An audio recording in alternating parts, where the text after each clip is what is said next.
Palagay niyo po ba, it's possible na walang alam ang presidente, na ang mga kumukurakot ay yung mga nakapaligid sa kanya pero hindi siya?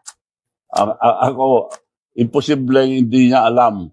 Kung hindi niya alam, hindi siya matalinong tao. Hindi siya dapat maging presidente. Dapat mag-resign na siya.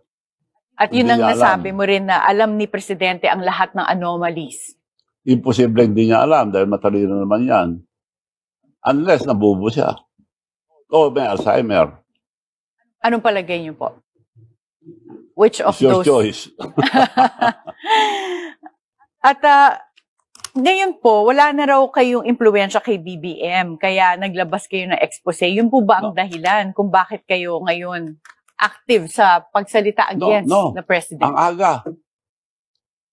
Gumastos ako nung eleksyon niya, tumulong ako all the way.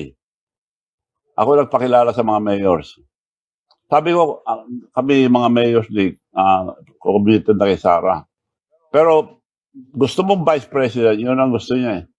President muna i-file natin, pero pag nag-file si Sara, atras ka, protected ka na as vice. Yun ang usapan namin. Yes, Manong.